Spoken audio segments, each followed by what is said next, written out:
की बात है, एक गांव में मीठा नाम का आदमी गाय का गोबर बेचा करता था। लोग उससे खाना पकाने के लिए गोबर की थापियां ले जाया करते थे। उसकी बीवी नसीबो गोबर की थापियां तैयार करती और मीठा उनको बेचा करता था। शुक्र है भाई आपकी दुकान मिल गई। कसम से गैस न होने की वजह से हम बहुत तंग हो रहे हैं। अरे भाई, हमारे होते हुए आप तंग हो रहे हो? मीठा गोबर वाला आपकी खिदमत के लिए ही तो बैठा है। कितने की दे रहे हो गोबर की थापी? 5 रुपए की एक थापी है भाई। 50 थापियां पैक कर दूं? अरे नहीं, सिर्फ 5 थापियां दे दो। 50 थापियों का मैं क्या करूँगा? जब जरूरत होगी तो मैं ताज़ा थापी लेकर जाया करूँगा। क्या सिर्फ 5 थापियां? तू भागा हुआ तो ऐसे आया था जैसे थापियों की बोरियां लेकर जाएगा। चल दे 25 रुपए और ले जा 5 थापियां। फिर वो ग्राहक गोबर की थापियां लेकर वहाँ से चला जाता है और शाम में जब मीठा घर जाता है, आजा मीठे, आजा मेरा कमाल पूत शोर धन दौलत कमा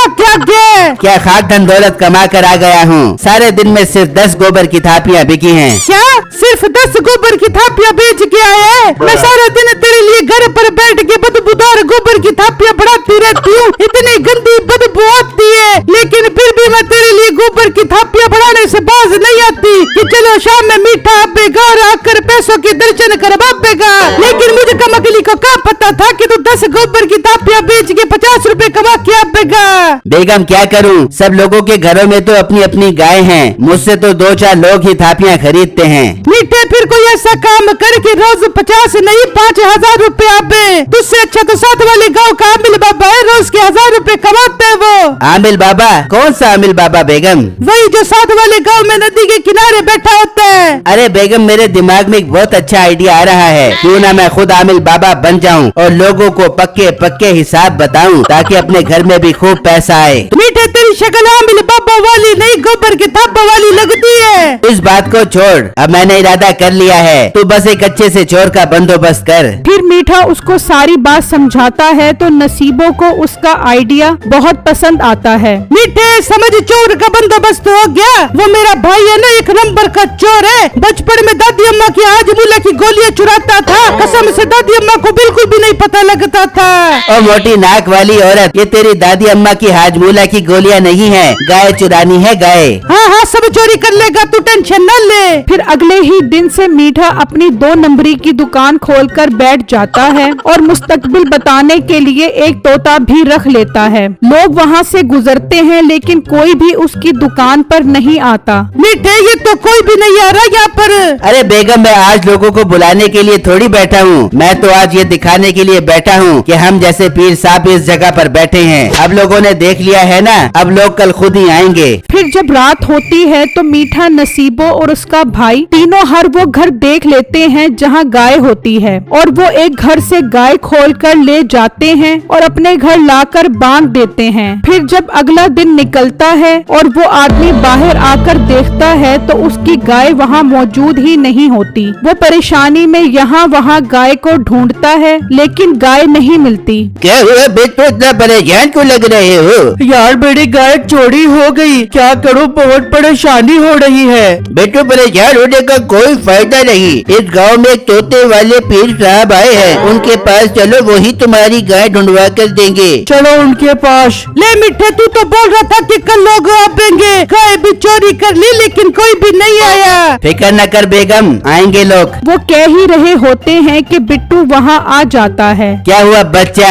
इतना परेशान क्यों लग रहे हो? पीर साहब, रात को मेरे दोस्त की गाय चोरी हो गई है, ये बहुत परेशान है, पता करे कहाँ पर है। हाँ पीर साहब, वो गाय ही मेरी सब कुछ थी। उसका दूध हम सब घर वाले पीते थे और उसके गोबर से खाना पकाते थे। अब मैं क्या करूँ? बताने की जरूरत नहीं है, तुम्हारा लबलबा ढलकता मटकता पेट ही बता रहा है कि तुम काफी सारा दूध पीते हो। खैर, मैं अपने तोते से पता करता हूँ। चल भाई तोते, आ और बता इसकी गाय कहाँ है और कब और कैसे मिलेगी। फिर तोता आता है और एक पर्ची उठाता है।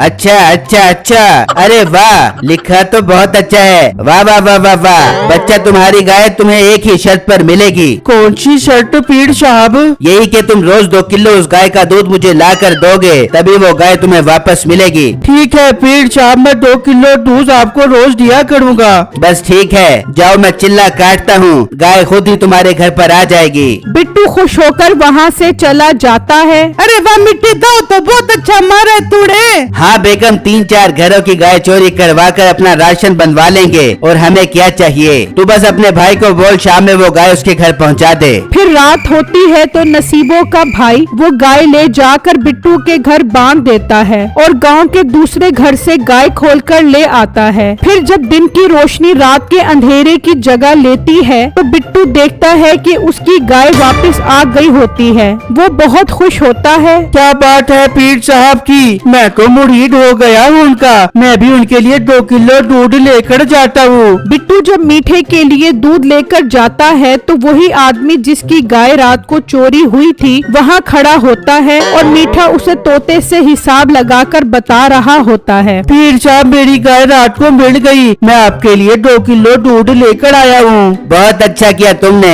अब देखो इनकी गाय भी रात को चोरी हो गई थी, मैंने इनका भी हिसाब लगवा लिया है। देखो आपकी गाय मिल जाएगी, मगर आपको रोज मुझे 5 किलो आटा देना पड़ेगा। ठीक है पीर साहब, मैं रोज आपको 5 किलो आटा ला कर दूंगा, बस मेरी गाय मुझे मिल जाए। हाँ हाँ मिल जाएगी, फिक्र मत करो, बस रोज मुझे 5 किलो आटा देने का बंदोबस्त करो। अब तुम जाओ। वो आदमी खुशी खुशी वहाँ से चला जाता है। ओ हेलो, मेरा मुंह क्या देख रहे हो, दूध रखो और जाओ। बिट्टू भी दूध रखकर वहाँ से चला जाता है। अरे वाह मिट्टी, अपने तो मजे हो गए। बेगम देखती जा अपना कमाल। बस अपने भाई को बोल के वो रात उसकी गाय उसके घर पर पहुंचा दे और गांव के तीसरे घर की गाय ले आए। ठीक है मिट्टी, मेरा भाई रात को उसकी गाय बचा क्या जाएगा। फिर जब रात होती है तो वो गाय ले जाता है और उस आदमी के घर पहुंचा देता है और गांव के तीसरे घर से गाय चोरी करके ले आता है। और जब सुबह होती है तो वो आदमी देखता है कि उसकी गाय वापस आ गई है। अरे रे रे रे रे रे, मेरी गाय आ गई। पीर साहब की जय हो जय हो। मैं 5 किलो आटा लेकर जाता हूँ उनके पास। फिर वो आदमी 5 किलो आटा और रोज की तरह बिट्टू 2 किलो दूध लेकर वहाँ पहुँच जाते हैं। तो वो आदमी जिसकी रात को गाय चोरी हुई थी वो वहाँ खड़ा होता है। पीर साहब, पहले तो कभी ऐसा नहीं हुआ, रात अचानक मेरी गाय चोरी हो गई। मिल जाएगी तुम्हारी गाय, मगर तुम्हें रोज मुझे 1 किलो देसी घी देना होगा। दूंगा, मैं जरूर दूंगा आपको 1 किलो देसी घी, बस मेरी गाय मिल जाए। हाँ हाँ मिल जाएगी। देख रहे हो ना, इन दोनों की गाय भी चोरी हो गई थी, मैंने अपने अमल से वापस मंगवाई है। तुम्हें भी मिल जाएगी, बस तुम देसी घी का बंदोबस्त करो। इस तरह दिन गुजरते गए और मीठे की दुकान चमकती रही। लोग सामान लेकर उसके पास लाइन में खड़े रहते। फिर एक दिन बिट्टू की तबीयत अचानक खराब हो जाती है और वो मीठे को दूध देने नहीं जा पाता। बेगम बाकी सब तो सामान दे गए, मगर बिट्टू दूध लेकर नहीं आया। अपने भाई को बोल आज रात को उसकी गाय वापस उठा ले। फिर जब रात होती है तो उसका भाई जाता है और उसकी गाय खोलकर ले जाता है। और अगले दिन बिट्टू देखता है कि उसकी गाय नहीं है। वो परेशानी में मीठे के पास जाता है। पीर जी, मेरी गाय दोबारा चोरी हो गई। चोरी तो होनी थी, तुम कल दूध ही नहीं लेकर आए। जिन्नात को बहुत गुस्सा आ गया था, कल रात को वो जिन्नात बगैर दूध पिए ही सो गए। आप गाय वापस मंगवा दो, मैं अब कभी नागा नहीं करूँगा। ठीक है जाओ, तुम्हारी गाय तुम्हें मिल जाएगी। अब बिट्टू को शक पड़ता है कि दाल में कुछ काला है। वो गांव के उन सभी लोगों को इकट्ठा करता है जिनकी गाय चोरी हुई थी और बिट्टू रात को उन सबको अपने घर इकट्ठा होने का कहता है कि देखें तो सही गाय कौन वापस लाता है। फिर रात में वो सब बिट्टू के घर के पास छुप जाते हैं। तो नसीबों का भाई गाय लेकर आता है तो वो सब आकर उसे पकड़ लेते हैं। बता ये गाय किसके पास थी, वरना हम तुझे पुलिस के हवाले कर देंगे। नहीं नहीं, मैं बताता हूँ, ये गाय मीठे के पास थी। वही सब लोगों की गाय चोरी करवाता है और उन सबसे राशन पानी लेता है। देख लो मेरा शक ठीक निकला। इसे यहाँ धड़क के साथ बांध दो और अभी मीठे और उसकी बीवी को भी लेकर आओ। फिर वो मीठे और उसकी बीवी को भी ले आते हैं और दरख्त के साथ बांध देते हैं। ओ बगैरत इंसान, तेरी हिम्मत कैसे हुई हम गांव वालों की गाय चोरी करने की? भाई मैंने हालात के हाथों मजबूर होकर ऐसा किया है, मुझे माफ कर दो। मेरे बाप की तौबा, जो आइंदा मैं कभी ऐसा करूं। नहीं, तेरी सजा है, अब सारी जिंदगी सड़क के साथ बंधा रहेगा।